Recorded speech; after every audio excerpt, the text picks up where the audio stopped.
Stéphanie Monferme sera-t-elle la goutte, que dis-je, le flot de sang qui fera déborder le vase? Elle est tombée, comme tant d'autres, sous les coups de racailles issus de certaines immigrations, et elle seule. Maghreb principalement, mais aussi Moyen-Orient, Afghanistan, Pakistan, Tchétchénie et Afrique subsaharienne.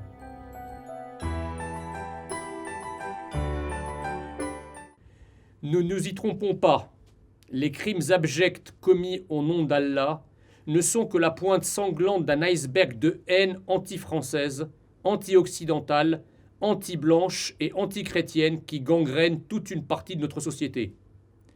Le djihadisme n'est qu'un élément de la guerre qui nous est menée. S'y ajoute la guérilla urbaine des jeunes immigrés arabes et noirs contre l'État, les crimes atroces commis contre les Français pour un mauvais regard, un mot de travers ou une cigarette refusée.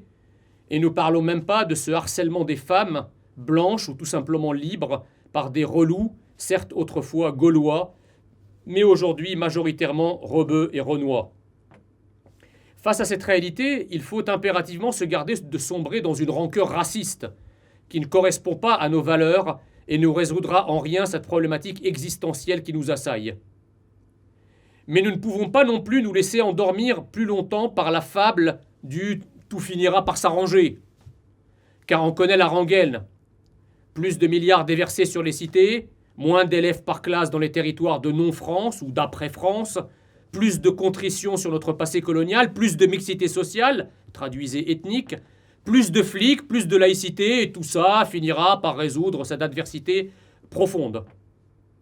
Mais en même temps, pour reprendre le grand écart macronien, on garde ouvertes les vannes de ces immigrations qui non seulement altèrent profondément notre identité, mais nous amènent pauvreté, communautarisme, extrémisme religieux, antisémitisme, sexisme, homophobie, surcoût social, surdélinquance, terrorisme, mais aussi, et de plus en plus, une insurrection urbaine quotidienne.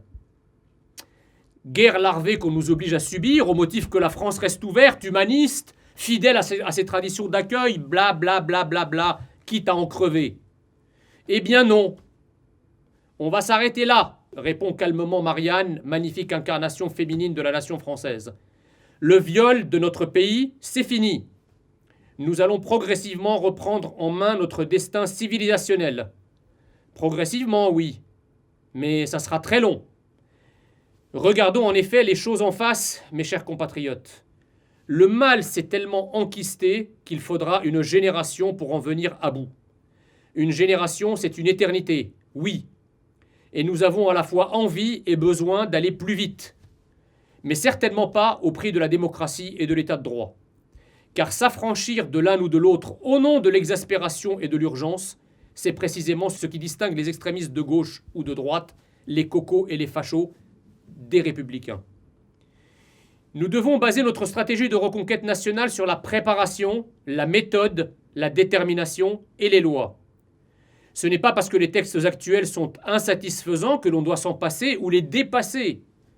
Quand les lois et leur chapiteau ultime, la Constitution, ne correspondent plus aux besoins de la nation, alors on en change. Mais pour en changer, il y a des règles. Et ces règles, nous les respecterons. Inspirons-nous de la patience et de l'opiniâtreté de nos amis britanniques.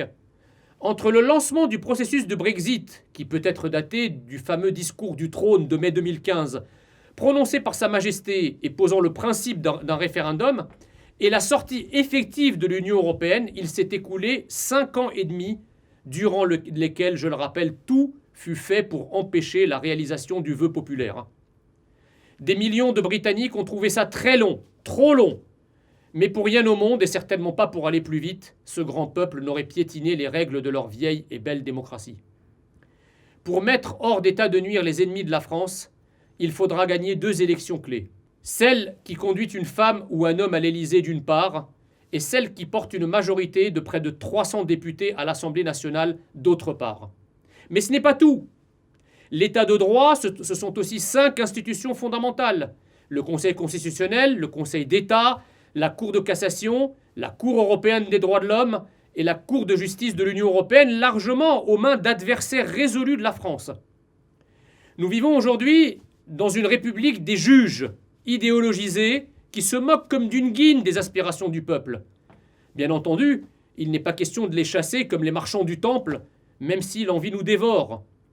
Il faudra combattre ces félons avec l'arme suprême de la démocratie, à savoir le référendum, les révisions des traités, voire au pire notre retrait pur et simple. Il n'y a que devant cette arme atomique qu'ils s'inclineront. Et nous leur infligerons autant d'Hiroshima démocratiques que nécessaire jusqu'à leur capitulation devant la volonté populaire. Rien ne peut se faire sans la sanction du scrutin populaire. Il n'est en effet pas question de laisser des militaires, aussi bien intentionnés et patriotes soient-ils, s'imposer ou s'interposer comme recours. En retraite, ils ont parfaitement le droit de s'exprimer pour défendre notre pays, comme d'ailleurs certains d'entre eux viennent de le faire dans une récente tribune publiée dans l'hebdomadaire Valeurs Actuelles. Régulièrement d'ailleurs, d'autres professions publiques prennent la plume dans les journaux, à l'instar des magistrats en poste, sans que cela ne suscite d'ailleurs la moindre polémique. Mais les militaires, furent-ils en retraite, ne doivent pas laisser penser, même en creux et sans doute maladroitement, que l'armée pourrait intervenir. Il est tout aussi inopportun qu'un chef de parti politique invite cette institution par nature neutre à prendre parti. L'armée doit protéger le pays, mais doit également obéir aux ordres que le pouvoir politique légitimement élu lui donne. Et si ce dernier lui demande de l'aider à rétablir l'ordre là où il faut, elle doit se mettre en marche, mais ni avant, ni sans cet ordre. Nous savons que pour nous voir confier la mission de redressement du pays, il nous faut convaincre avec un programme qui trace le chemin d'une reconquête totale, économique, sociale, nationale, sécuritaire et identitaire. J'ai déjà abordé la partie économique et j'y reviendrai dans les semaines à venir. Je vais aborder dans le détail ce que nous devons proposer aux Français en matière migratoire, sécuritaire et identitaire, thèmes qui sont, à juste titre et au vu de l'actualité aussi régulière que sanglante, leur priorité.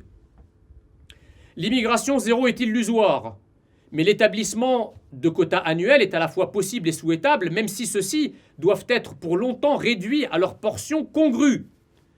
Quota minimum pour le regroupement familial, avant son éventuelle suppression, quota pour les visas de travail, quota pour les étudiants, quota pour l'asile, y compris celui des mineurs isolés, qui devra être demandé dans l'ambassade ou le consulat de France du premier pays d'exil ou de transit après la fuite.